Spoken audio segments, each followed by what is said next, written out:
실물 수린이와 집에 가서 보충 수업을 한 수린이를 위해서 영상 촬영을 할게요. 수린이 지금 선생님이 어디까지 아는지는 잘 모르겠어. 근데 솔직하게 구석기, 신석기, 청동기는 언제든지 선생님이 찍어놓은 영상 통해 가지고 이해할 수 있지만 이 부분은 여기서 잡히지 않으면 다음으로 넘어갈 때 이게 뭐야? 라는 생각이 든단 말이죠. 그래서 선생님이 설명을 할 부분은 고대 국가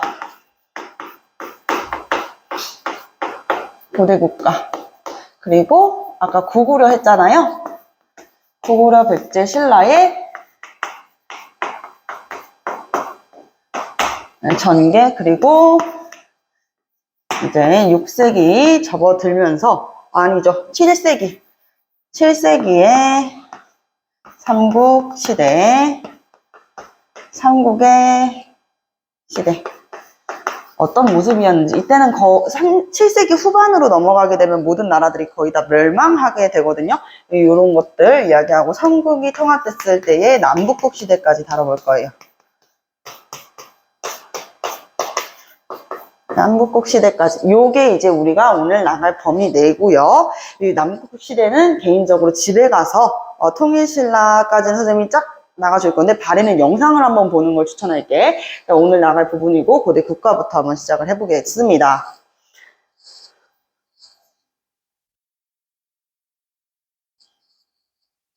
자, 일단은 지금 우리나라의 최초의 국가 어딘지 알고 있어요? 그렇지, 고조선이란 말이야. 근데 이 고조선이 멸망을 당했단 말이야. 고조선은 두 부류로 나눌 수가 있어. 뭐냐면 단군 할아버지가 터잡으신 단군조선. 이 단군조선의 특징 두 가지 정도만 기억을 해주면 돼. 첫 번째는 일단 재정일치 사회였다. 재정일치가 무엇이냐? 자, 단군 왕검이잖아. 우리 단군 할아버지가 터잡으시고, 이 노래, 한국을 빛낸 100명의 위인들. 단군 할아버지가 터잡으셨는데, 단군 왕검이란 말이야. 여기서 단군은 제사를 지내는 제사장을 뜻하고, 왕검은 왕을 뜻해. 왕이 뭐예요? 정치하지, 정치.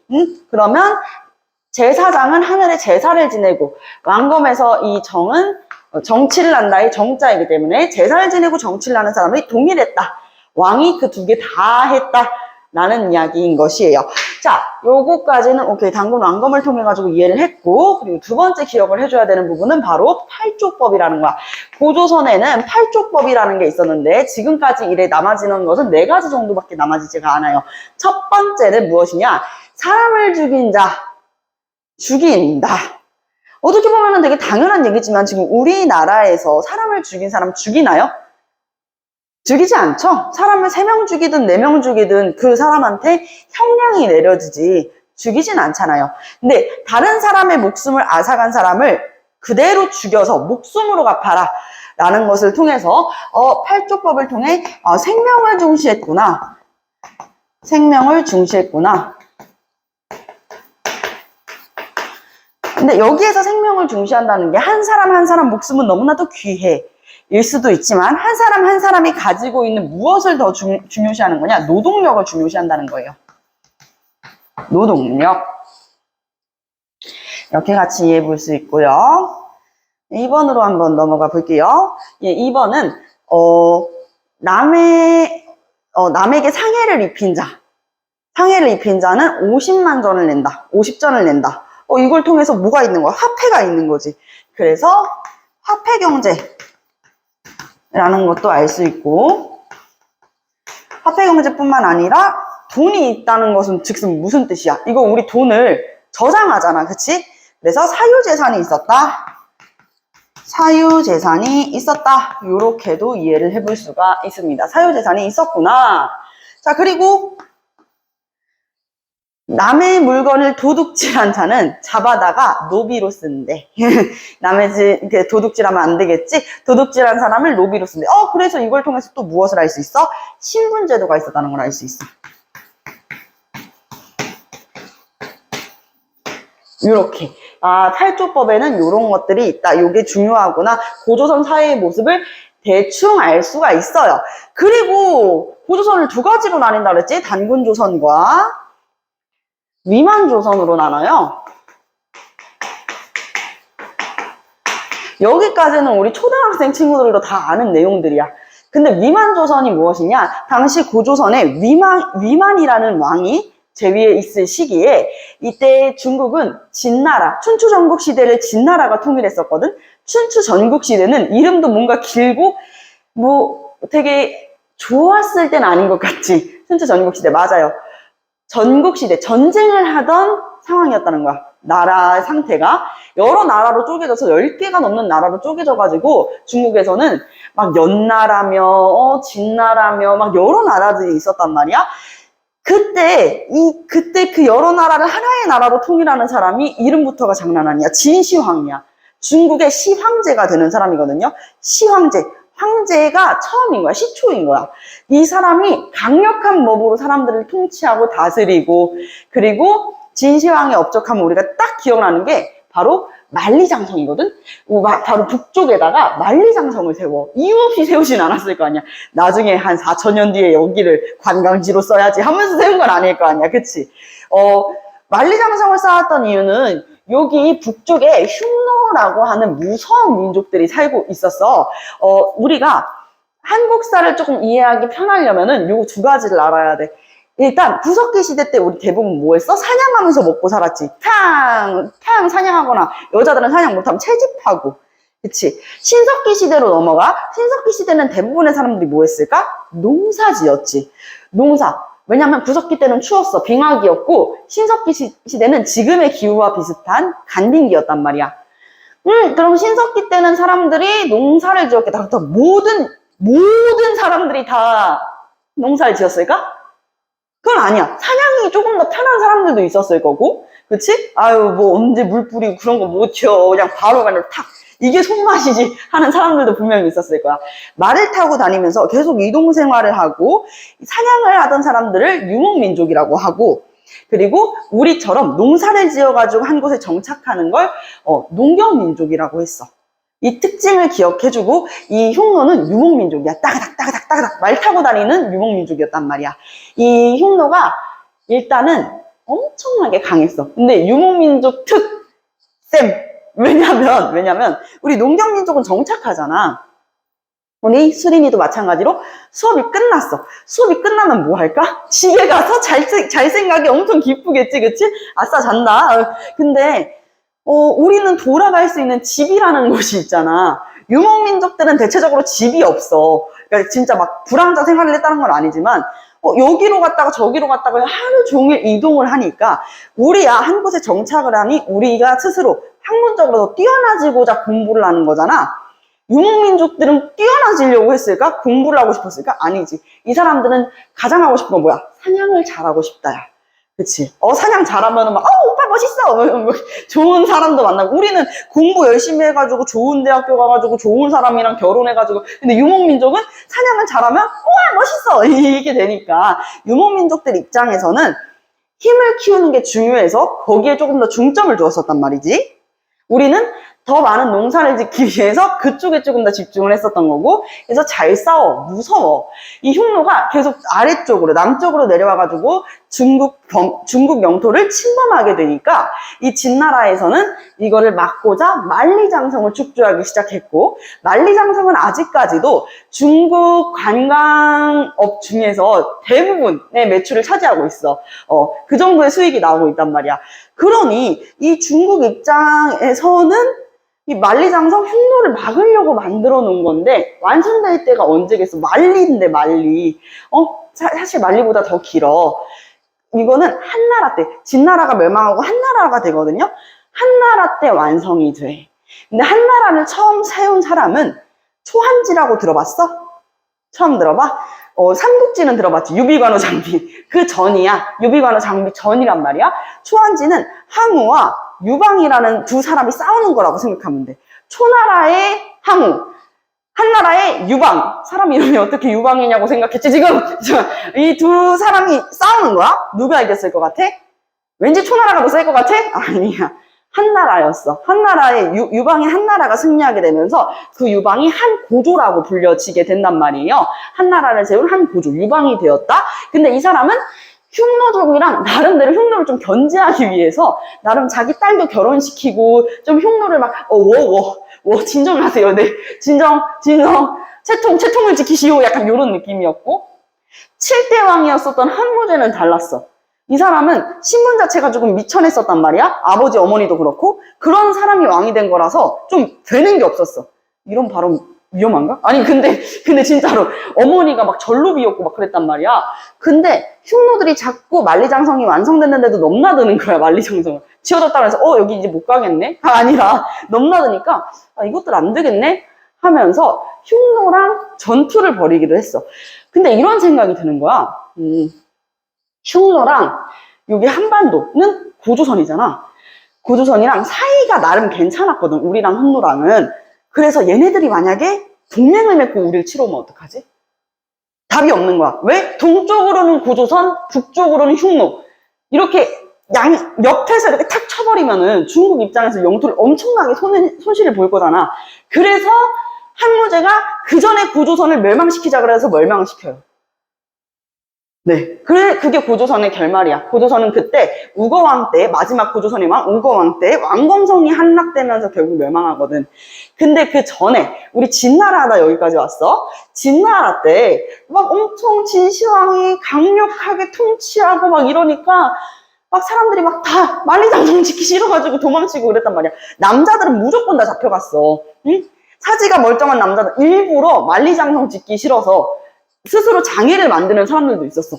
다리를 부러뜨리거나 팔을 부러뜨리거나 그렇게라도 끌려가지 않으려고. 그 시점에 도망쳐온 사람이 있으니 그 사람이 머리를 이렇게 상투를 틀고, 남자들 상투를 틀고 하얀 옷을 입고 있었다는 거야. 그 사람의 이름이 위만이었어. 당시 고조선의 왕은 아까도 얘기했다시피 준왕이었었거든. 이 준왕이 위만을 받아줘.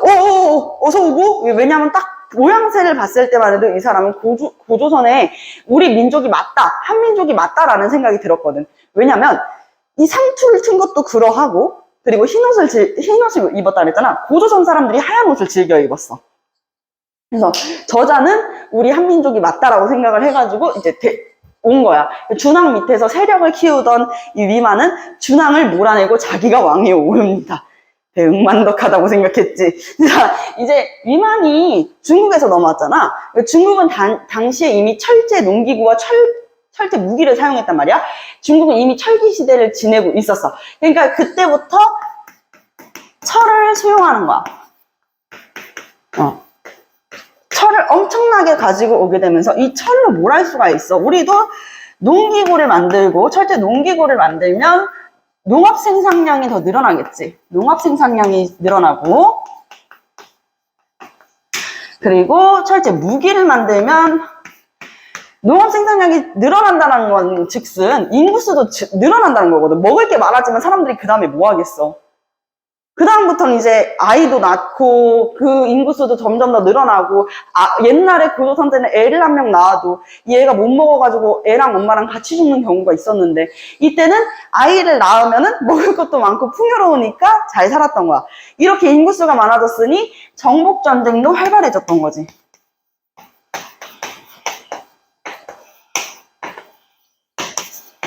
정복전쟁도 활발해졌다. 오케이, 여기까지. 정복전쟁도 활발하게 했었구나로 이해를 해볼 수가 있어요.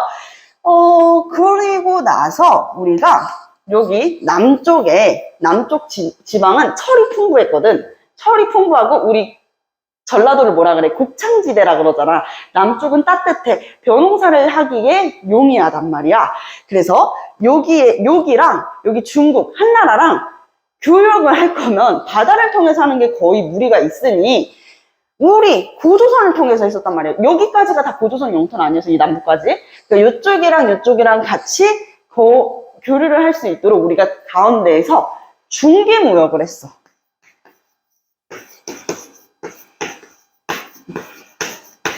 이렇게 중개무역을 하게 되니까 한나라 입장에서 쟤네들은 뭔데 가운데에 껴가지고 돈을 벌어먹냐?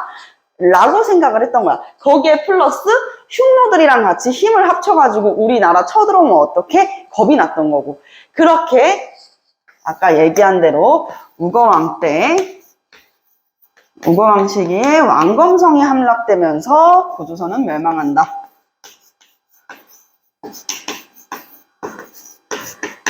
안강선이 함락되면서 고조선은 멸망하게 되고, 고조선을 멸망시킨 다음에 여기 의주 지역에 이제 서안평이라고 해서 서안평이랑 낭랑이라고 해가지고 고조선을 멸망시킨 다음에 자기 중국에 있는 사람들, 이주민들을 막 보내놓고 감시를 하고, 왜냐면 고조선 사람들이 또 고조선을 세우자 하고 세울 수 있으니 감시하고 이렇게 감독하는, 간섭하는 기구를 세웠었어. 여기까지야. 그랬는데 우리도 지금 마찬가지, 대한민국이, 우리나라가 지금 역대 빚이 가장 많은 시기를 보내고 있거든. 우리나라가 이제 빚이 너무 많아서 안 되겠습니다, 대한민국 파산하겠습니다 해서 국가부도를 선언했어. 나라가 없어지겠지, 나라가 망한 거지. 그렇다 그래가지고 수린이도 선생님도 하루아침에 싹 증말하듯 사라져? 우린 살아있어. 그치? 마찬가지야. 고조선이라는 나라가 멸망했지만 여기에 살고 있던 사람들은 그대로 있잖아. 그러니 이 사람들이 다시 조금씩 모여서 다시 조그만한 소국에서 시작을 하면서 나라가 만들어지니, 그게 바로 일단 만주 숭화강 일대에, 만주 숭화강 일대에 부여라는 나라가 만들어져. 부여. 자, 여긴 지울게. 지워도 되지?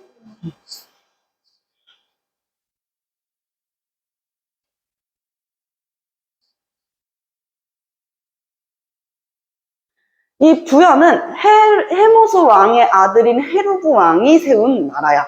근데 이 헤루부 왕의 아들이 혹시 수린이 금 좋아해? 금? 골드? 싫어하는 사람 어디 있겠어, 그치? 정말 시대적으로 엄청난 부동자산이란 말이야. 금 선생님 너무 좋아해. 금을 누가 나한테 주겠대. 얼만큼 갖고 싶니? 그럼 나 뭐라고 얘기할 것 같아? 많이요, 이렇게 얘기하겠지. 금이 왕 이만큼 있으면 좋겠다, 왕 해가지고 금화왕이에요. 여기 부여에 이제 금화왕이 있었어. 뭐 하는지 잘 모르겠지, 선생님. 자, 금화왕이 있었는데 이 금화왕의 아들이 7명이 있었네? 근데 마지막 막내는 주워온 애야. 근데 막내 아들이 얘가 조금 이상해, 수상해. 활도 퓨 너무 잘 쓰고, 딱 쐈다 그러면은 무조건 백발백중이야. 거기에다가 달리기 잘해, 싸움 잘해, 사냥 잘해, 똑똑해. 이러니까 다른 형제들이 무슨 생각을 하게 되냐면, 저 주워온 아들놈만 아니었으면 내가 왕이 될 것 같은데 쟤 때문에 약간 조금 견제가 되는 거야. 근데 견제를 못 하겠어. 왜? 쟤가 너무 뛰어나니까. 그럴 때 사람들은 대체적으로 무슨 생각을 하게 되냐? 사람들은 누구나 똑같아. 나의 원수, 내가 싫어하는 사람을 내 편으로 만들려면, 아니면 내 그 사람으로부터 어떤 간섭을 받기 싫으면 어떻게 해야 될까? 죽이면 돼. 나의 형제지만 죽이고 싶다라는 생각이 드는 거야. 야, 얘들아, 쟤 죽일까? 막내 죽일까? 형, 그러자. 이게 된 거야. 근데 이걸 막내 아들이 알게 됐어. 막내 아들의 성은 해시요, 이름은 주몽이었어. 해주몽이 우리 형아들이 날 죽이겠군, 요걸 알게 된 거야. 그래서 자기 아내가 임신해 있었거든. 근데 아내한테 미안해요 부인, 나는 가야 하오, 이렇게 얘기를 했어. 그러니까 어디를 가시게요? 이러니까 형님들이 날 죽이려고 해. 미안하지만 그 자네가 낳은 아이가 나를 찾아올 수 있도록 내가 강 건너 산 건너 강 건너 산 건너 7고개를 건너고 7냇물을 건너면 자기가 증표를 숨겨놨대. 그걸 찾아가지고 자기를 찾아오라고 하고 그냥 가버린 거야. 그러니까 아내 입장에서 뭔 소리야, 그게 어디 있는데, 이렇게 생각을 했지만 그래도 이제 보내줬지. 그래서 그 해주몽이 여기 부여에서 졸본이라는 지역으로 내려와서 졸본에다가 세운 나라가 바로 고구려야. 그리고 이 해주몽은 자신의 성씨, 해씨라는 성씨를 버려.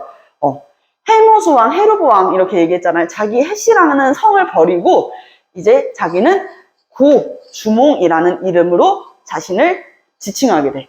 이 주몽한테는 2명의 아들이 있었어. 첫째는 비류요, 둘째는 온조라고 하는 아들이 있었어. 온조, 비류. 비류는 잘 못 들어본 친구들도 있는데 온조는 들어봤지. 백제를 세우는 온조잖아, 그치? 근데 주몽이 아들이 있는데 왜 백제를 세울까? 이것도 참 웃긴 일인데, 아들이 둘밖에 없었잖아. 그래가지고, 누구한테 왕을 주지? 하고 있을 때, 갑자기 말을 누가 따가닥따가닥 타가오더니, 아버지! 이러는 거야. 주몽이, 뭐야, 얘는? 나? 뭐야? 이러니까, 아버지! 이러면서, 저예요. 저 부여에서 내려온 막내 아들. 저, 땡땡이에요. 이렇게 하니까, 난 너 같은 애 모른다. 이러니까, 그럴 줄 알고 어머니께서 이걸 보여드리라고 했습니다. 하면서, 그 강 건너, 물 건너 숨겨놨던 증표를 가지고 온 거야. 단검을 가지고 온 거야. 헉! 너, 내 아들이구나. 그 부여 첫째 부인의 아들. 참고로 비류랑 원조는 그 고구려 졸본에서 만난 둘째 부인이었단 말이야. 그러니까, 너 내 첫째 부인의 아들이 맞구나. 내 아들! 막 이러면서, 아버지! 막 이러니까, 비류랑 원조가 무슨 생각이 들었을까? 진짜 집 나가고 싶다라는 생각이 들었어. 그러니까, 이게 옆구리를 쿡쿡 찌르는 거지. 아버지, 저 진짜 믿는 거예요? 저걸 믿어? 제가 막내 아들이라는 걸 정말 믿는 거야? 믿나 보네. 비류야, 온조야, 어떡해. 내려가자.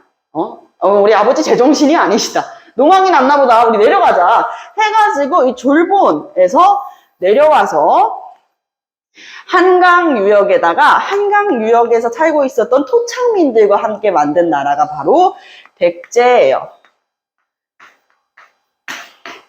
백제는 바로 하나의 나라로 탕! 백제국! 이렇게 만들었다기보다는 이때 당시에 이 지역이 마한이라고 하는 작은 소국으로 이루어진 나라였고, 여기는 진한이라고 하는 작은 소국들로 이루어진 나라였어. 마찬가지로 여기 남쪽에는 변한이라고 하는 작은 소국으로 이루어진 나라들이 있었지. 한이 세 개네. 그래서 우리가 편의상 이거를 이어서 삼한이라고 불렀어.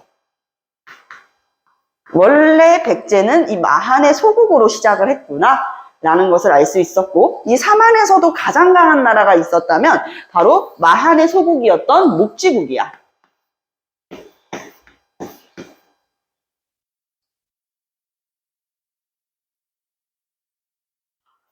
이렇게 이해를 해볼 수가 있는 것이지.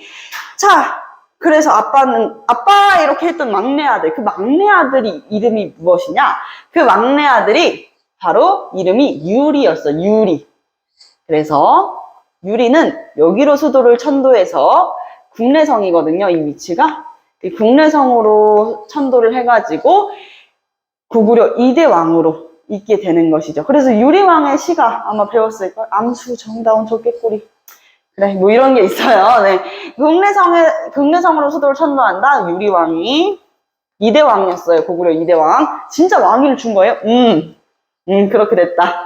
자, 그럼 고구려는 점차 이제 내려와가지고, 계속 이제 영토를 확장해요. 그래서 고구려의 영토는 계속 아래쪽으로 내려오게 되고, 그리고 이쪽이 동해 바다거든요.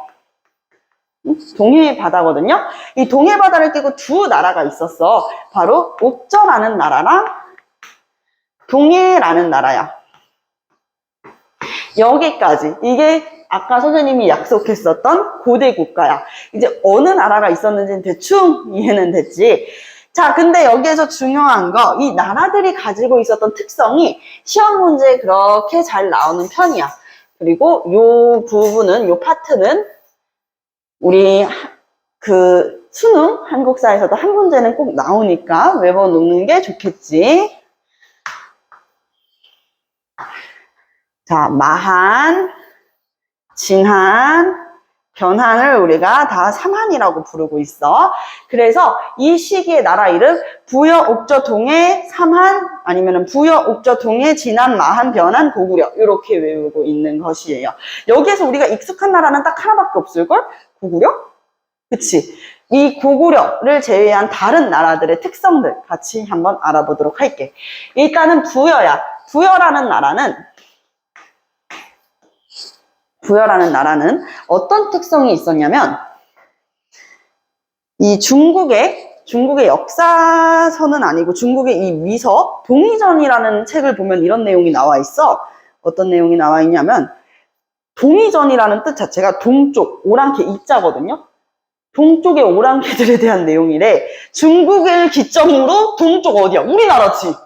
우리나라를 이제 오랑캐라고 칭하면서 이제 책을 썼단 말이야. 거기에 부여라는 나라는 정말 무서운 나라다라는 이야기가 들어가 있어. 그걸 아는 놈들이 이제 부여는 정말 무섭대. 왜 무서운가 했더니 부여에는 일책 12법이라는 게 있다는 거야. 도둑질을 한번 하면은 그 도둑질의 12배를 배상해야 돼. 약간 이런 거지. 우리가 예를 들어서 마라탕이 요즘 한 2만 원 정도 하잖아? 마라탕을 먹고 도망갔어. 12배를 내야 되는 거야. 그럼 24만 원으로 배상을 하는 거지? 이만큼. 자, 일책 12법을 제정해서 강력하게 통치를 했고, 부여도 아까 얘기했다시피 왕이 있었잖아요.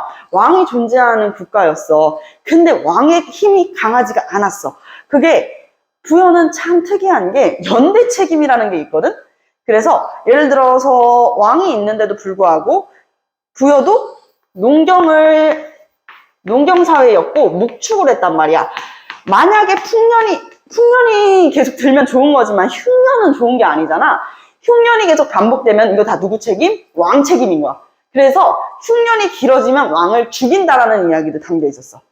실제로는 그렇게 하지 않았지만 그만큼 이제 왕이 책임을 져야 된다. 왕의 힘이 그렇게 강력하진 않았다라는 거 알 수 있는 것이죠. 솔직히 고려 아니면은 뭐 조선시대 이런 때 상상하긴 굉장히 어려운 일이잖아. 뭐 제사가 안 된다고 왕을 죽여? 이건 말도 안 되는 일이잖아. 그죠? 그만큼 중앙 집권화가 이루어지지 못했다는 것을 알 수가 있는 것이죠. 자, 그리고 부여에는 왕이 이렇게 있으면 넓은 만주 일대의 나라를 통치를 해야 될 거 아니야. 구석을. 어떻게 통치를 했냐? 사출도라는 제도를 통해 가지고 정치를 운영했어. 나라의 국정을 이끌어갔어. 사출도는 마가, 우가, 구가, 저가 라고 하는 마가, 우가, 저가, 구가 라고 하는 마는 뭐야? 말마, 히힝 말이고 우는 소, 모, 저팔계, 돼지, 구, 원숭이 이렇게 각 부족들을 지방에다가 동서남북으로 파견을 한 거야. 동서남북으로 파견을 해서 마가, 우가, 저가, 구가가 지방을 통치할 수 있도록 했던 사출도라는 제도가 있었고 이건 정치제도다. 그리고 부여는 왕의 힘이 강하진 않았지만 조금 이해하기 힘든 게 하나 있어. 중국에서부터 존재했었던 건데 바로 순장이라는 제도야. 순장 들어봤어? 뭔가 훈장을 주는 건가? 왕이 죽으면 그 주변에 있는 신하들을 생매장하는 제도야. 이게 있었어. 생명을 중시하는 느낌이 있는데 이게 뭐 하는 거지? 라는 그런 생각도 들죠. 생명을 중시하는데 이럴 수가 있나? 라는 생각도 들고. 그리고 부여가 이제 농경사회다 보니 흉년이 들 수 있도록 하늘에다가 제사를 지내겠지. 되게 원시적이잖아, 지금은. 하늘에다가 제사를 지내겠지. 우리가 그걸 제천행사라고 해요. 제천행사. 하늘에다가 제사를 지내는 거야. 그래서 제천행사라고 하고. 그 제천행사가 뭐가 있었냐? 바로 이름을 중요하게 꼭 외워야 돼. 바로 영고라고 하는 제천행사가 있었어. 그래서 우리가 이거를 부영고 이렇게 외우면은 조금 더 쉽게 외울 수 있다는 것이지. 부여니까 여기에다가 이응 하나만 더 붙였다 생각하면 부영고 이렇게 외워볼 수 있는 것이에요. 자, 그리고 고구려도 마찬가지로 제1대 왕이었던 고주몽. 동명상황이 있었던 것을 보아 왕이 있었다는 것을 알 수 있어. 고구려는 왕이 있었고 고구려 같은 경우에는 왕을 제외하고 귀족들이라고 할 수 있는 큰 힘을 가진 세력들이 있었거든. 오부족 연맹제였는데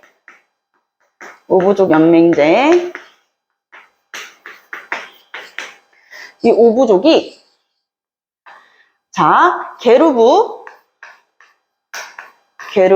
소노부, 순노부, 관노부,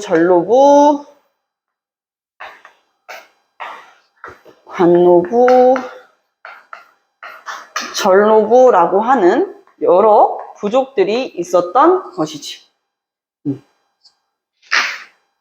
계로부, 소노부, 순노부, 간노부, 전노부까지 오부족 연맹제였던 것이에요.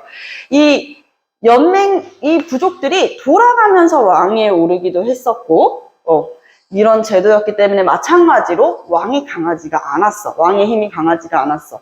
이렇게 볼 수 있어. 돌아가면서 왕을 했다라는 건 크게 막 왕의 힘이 강해질 수가 없는 게, 선생님이 이 얘기 어제도 했었는데, 우리가 예를 들면 이번에 대선에서 윤석열이랑 이재명이 대통령 후보로 나왔었잖아. 근데 이재명이랑 윤석열이 대통령 후보로 나와가지고 우리가 투표를 했지? 되게 좀 비슷비슷한 투표 차가 나왔었잖아. 근데 만약에 둘이 이렇게 딱 선거일 날이 딱 나와가지고 가위바위보, 이번에는 윤석열이 대통령이, 이러면은 대통령이 우리가 우와 대통령 이렇게 존경할 수 있겠어? 뭐 가위바위보 나도 하겠는데 이런 생각이 들 거 아니야. 그래서 마찬가지야. 돌아가면서 왕이 올랐다는 것 자체가 얘가 좀 더 강해 보이는데 얘가 좀 더 강해 보이는데 이렇게 왕이 되는 거는 크게 의미가 없었다는 거지. 왕의 힘이 진짜 우리가 생각하는 고려나 조선 같은 중앙집권 체제의 국가처럼 강하진 않았었다. 자, 그리고 여기에서는 고구려 같은 경우에는 참 신기한 나라라고 할 수 있어. 고구려는 정복전쟁에 굉장히 진심인 나라야. 영토를 확장하고, 물론 농사를 짓는 사람들도 있었지만, 농사를 짓고 있는 옆집이 보이면 그 옆집에 있는 것을 가지고 오는 약탈하는 그런 약탈 경제의 영향을 띠고 있었단 말이에요. 그래서 약탈 경제. 특히나 약탈을 했던 나라가, 혹시 수린이는 대하구이 좋아해? 새우? 대하구이 대부분 좋아하잖아. 이 옥저, 동해 같은 나라들은 동해바다 근처에 있기 때문에 해산물이 풍부했어. 고구려 입장에서는 군침이 그냥 싹 도는 거야. 그치? 그래서 이 고구려는 가까운 옥저와 동해라는 나라에 가가지고 약탈을 해오고, 너네 우리 말 안 들으면 우리가 너네 때릴 거야. 괴롭힐 거야. 이래 버리니 옥저에서는 계속 주기적으로 고구려에다가 해산물과 소금을 맞췄어. 이러니까 고구려는 사실상 자기네들이 농사를 짓거나 하지 않아도 바치는 게 있으니 고구려에서 제사를 지낼 때는 뭐라고 불렀냐면 옥저가 풍년이 되게 해주세요. 옥저가 해산물 많이 나게 해주세요. 이렇게 빌었다는 거야. 왜? 어차피 다 자기네들이 먹을 거니까. 이 정도로 이래 약탈 경제의 모습을 띠고 있었고요. 그리고 고구려는 이 서옥제라고 하는 특이한 결혼 제도가 있었어. 서옥제.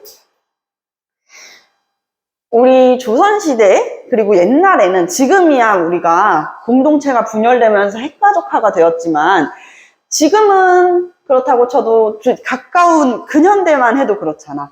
여자가 시집을 간다라는 표현을 썼죠. 내가 결혼을 하면은 남편의 집에 들어가서 살았었단 말이야. 그래서 막 시댁살이라 그래가지고 막 어머니가 얘 너는 설거지 할 줄도 모르니? 막 이러면서 이제 고부 갈등 이런 것들 다 시집으로 이사 가면서 거기 집에 합치게 되면서 생기는 일이죠. 요건 반대야. 남자가 여자 집에 들어오는 거야. 서방님이 우리 옥체에 들어오신다라는 거야. 서방님께서 우리 옥체에서 머물다 가시는 거야. 남자가 예를 들어서 수린이가 이제 엄마 아빠랑 같이 살고 있는데 수린이를 좋아하는 남자가 아침, 점심, 저녁으로 문을 두드리는 거야. 아버님 계십니까? 제발 저를 이 집에 받아들여 주십시오. 이렇게 얘기를 하는 거야. 그러니까 아버지가 자네는 한 달째 이러고 있는 게 내 용기가 가상하니 우리 집에 가족 구성원으로 받아주겠네 하면서 그 남자가 이제부터 수린이 집에 들어와서 사는 거야. 그러면 이제 수린이도 그 남자랑 이제 결혼을 하게 되는 거고 일정 기간 동안 그 남자가 뭐 장작을 팬다든지 이런 식으로 노동력을 제공해. 수린이 집에서. 수린이의 가족 구성원으로.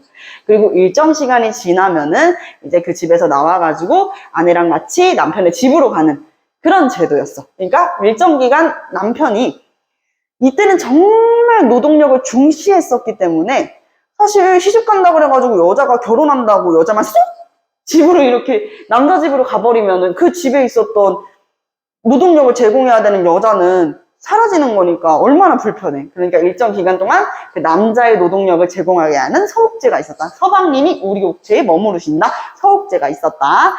자, 그리고 하나 더 있습니다. 고구려, 이 계루부, 소노부, 순노부, 간노부, 전노부 등의 귀족들이 있잖아요. 그래서 이 귀족들이 회의를 해서 나라의 국정을 어떻게 운영할 것인지를 논의했어요. 그 회의의 이름. 자, 우리가 학급 회의에서 뭐 예를 들어 안건에 대해서 얘기할 거야. 자, 의견 있는 사람 얘기해보세요. 이러는데 그냥 거기에서 나 할 얘기 있는데 이렇게 얘기하지 않잖아요. 그치? 손 들고 뭐라고 얘기해? 제가 발표하겠습니다. 이렇게 얘기하지. 제가 발표하겠습니다. 그래서 제가 회의.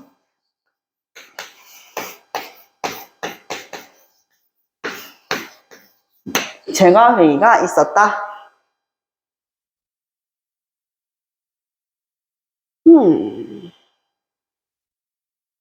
마찬가지로 고구려에도 제천 행사가 있었어요. 하늘에다가 제사를 지내는 제천 행사. 제천 행사의 이름은 고구려는 조금 남달라. 이름부터가 좀 세. 바로 동맹이라고 하는 제천 행사가 있었습니다. 동맹이라고 하는 제천 행사가 있었어요. 자, 이 이후부터는 이 다음에 있는 나라들은 왕이 없었어. 왕이 없고 청동기 시대처럼 군장이 나라를 통치하는 제도였단 말이야. 대표적인 나라 옥저라는 나라 있고요. 그리고 옥저 밑에 같이 동해바다를 끼고 있는 나라 어디 있어요? 옥저 밑에 네, 동해라고 하는 나라가 있죠. 그래서 옥저와 동해 그리고 그 밑에 마한 진한 변환으로 이루어져 있는 상한까지 옥저, 동해, 삼한으로 알아보도록 하겠습니다. 진한 마한 변환을 삼한이라고 하니까요. 자, 옥저는요, 이 정치 자체가 옥저랑 동해는 비슷했어. 군장이 통치를 했는데 그 군장의 이름이 옥군 삼로라고 하는 이 군장들이 다스렸으며 옥저랑 동해는 안타깝게도 동해바다를 끼고 있지만 고구려와 굉장히 가까이 있었기 때문에 고구려의 간섭을 받았어.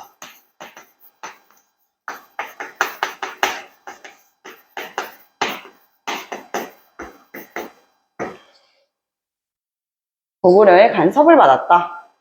그리고 경제제는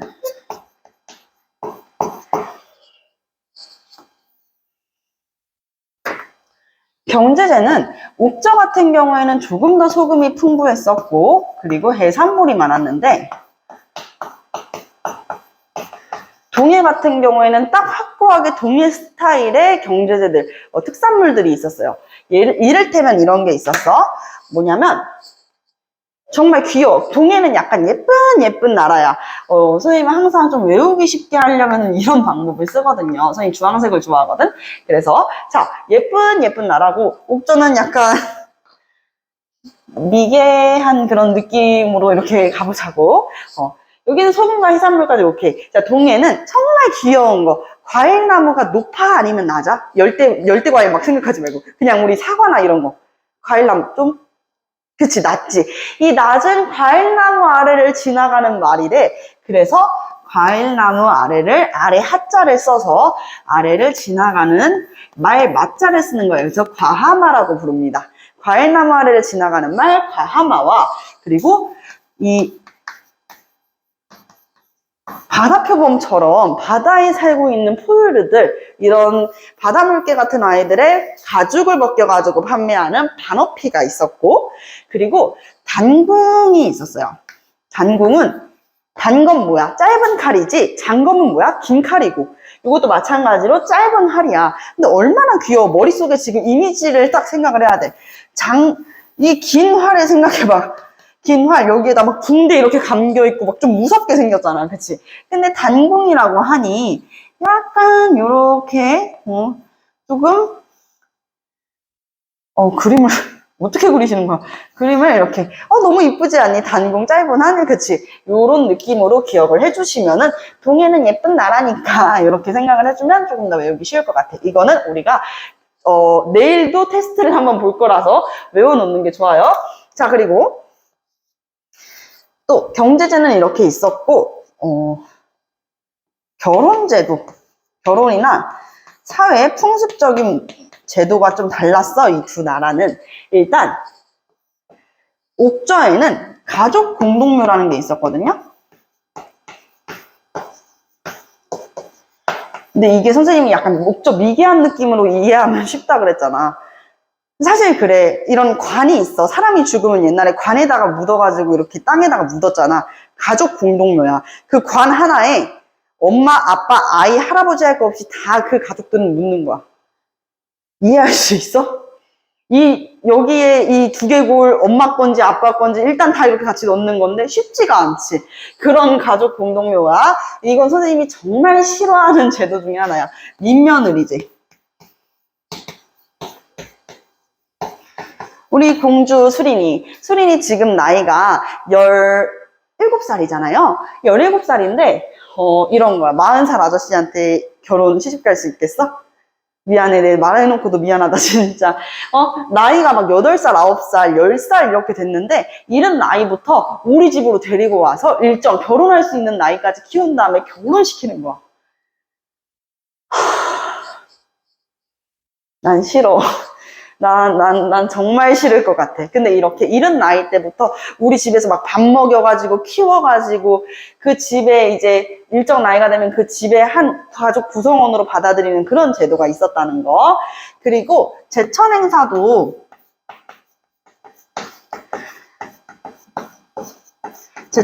옥저 같은 경우엔 정말 웃겨. 옥저는 어차피 풍년이 들던 흉년이 들던 누구한테 다 뜯겨?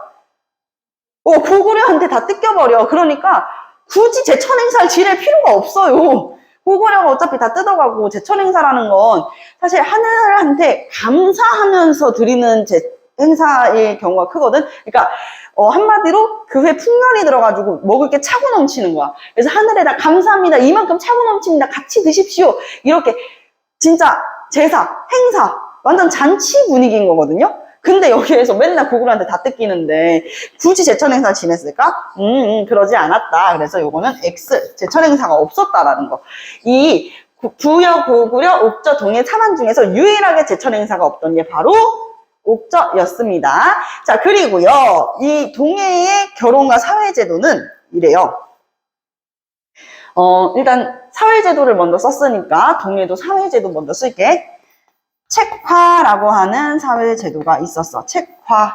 자, 우리 지도 한번 볼까?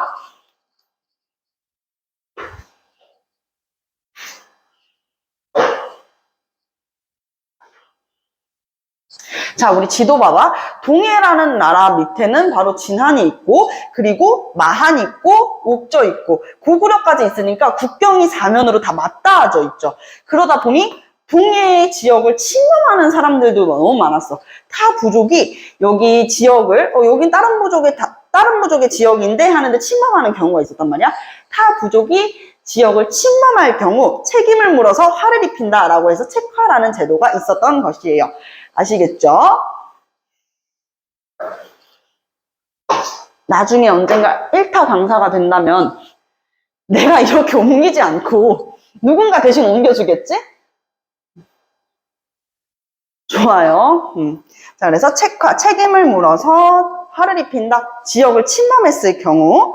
자, 그리고 결혼제도로는 똑똑하고 예쁜 나라라 그랬잖아. 똑똑해. 조계혼이라고 하는 제도가 있었어요. 조계혼. 이렇게 볼 수 있었습니다. 동해는 또 제천 행사가 있었는데, 이렇게 외우면 돼. 동해 윗나라, 바로 옆나라 옥저는 제천 행사가 있었다, 없었다? 없었다. 그래서 옆나라는 제천 행사가 없대요 하면 없다는 한자로 뭐야? 없을 무잖아요. 그래서 제천 행사가 없대요 해서 무천으로 외우면 돼요. 무천. 이렇게. 이제 사만 하나 남아 있습니다. 금방 할 수 있어요. 자, 사만은 여기는 조금 특이해. 사만 같은 경우엔 재정 불일치 사회였어요. 제사를 지내는 사람과 정치를 하는 사람이 불일치. 그래서 일단 여기 옥저랑 동해처럼 군장이 지역을 통치했는데 그 군장의 이름이 약간 다릅니다. 육군 3일과 다르게 신지 읍차라고 하는 군장이 다스렸고, 그리고 경제제는 이 사만이라는 나라는 남쪽에 있어가지고 따뜻하고, 특히나 이 마지막 변환에 있던 나라, 제일 끝 남쪽에 있던 변환이라는 나라는 철이 풍부했다 그랬지. 그래서 철과 벼농사가 잘 됐어. 철과 벼농사가 잘 됐고, 그리고 결혼과 사회 제도 모습을 보게 되면 특히 사만의 이 재정 불일치인 면이 좀 크단 말이에요. 이런 군장들도 힘을 행사할 수 없는 신성 지역이 있었거든. 신성한 지역. 이 신성 지역인 소도는 오로지 제사장인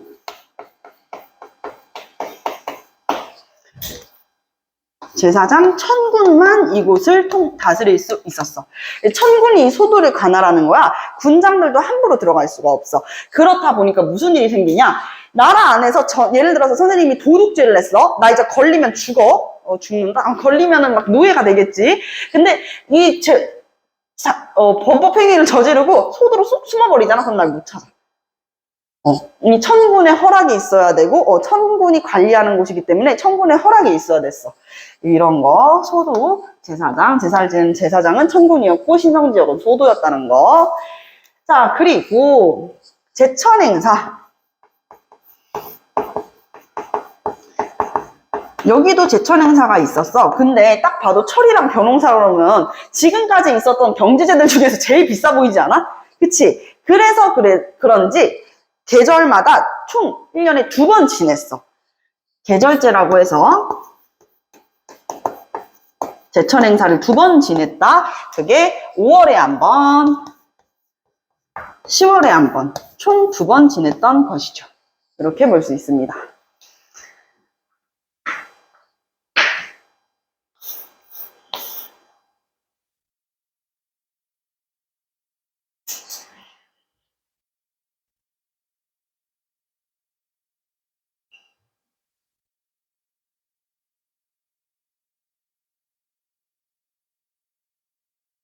자, 이제 이쪽으로 한번 이동을 해볼게요. 자, 그래서 이 고구려는 옥저를 가장 먼저 정복해. 얘네들이 갖다 바치는 것보다 우리가 여기를 먹어버리는 게 더 빠르겠다 해가지고 옥저를 정복하고, 그걸 본 동해에 있는 덜덜덜 멀지 않은 우리들의 미래다. 그치? 지역도 비슷하고 특산물도 비슷했는데 이 동해 입장에서 호도도 떤 거지. 근데 똑똑했다 그랬잖아요. 동해가 자진해가지고 나라를 고구려에다가 바쳐요. 그래서 이 동해도 고구려의 복속이 됩니다. 합쳐진다라는 거야. 그래서 이 영토도 고구려 영토가 되고, 이 진안에 작은 나라, 계림이라는 나라가 있었으니 안에서 태어난 박혁거세가 이 왕으로 추대되거든요. 이 왕으로 추대되면서 계림이라고 하는 나라를 세우게 되면서 이 계림은 6세기에 나라 이름이 신라로 바뀌게 됩니다. 자, 그리고 여기 백제는요, 일단 백제의 고이왕이라는 사람이 있었어. 이 고이왕이 사만의 중심이 되는, 사만에서 가장 강력한 힘을 행사하는 이 목지국을 고이왕이 복속을 시켜요. 목지국 복속시키고 나니까 나머지의 이 마한에 있는 소국들은 다 복속시키기가 쉽네. 이 나머지 마한 지역은 근초고왕, 4세기의 전성기를 이끄는 근초고왕이 냠냠 먹게 되는 것이죠. 그래서 마한을 복속하면서 백제가 이 마한을 기점으로 성장하는 나라, 큰 나라가 되게 됩니다. 변화는 김수로왕이 금관가야를 만들게 되면서 금관가야를 비롯한 가야 연맹들이 형성이 되는 것이에요.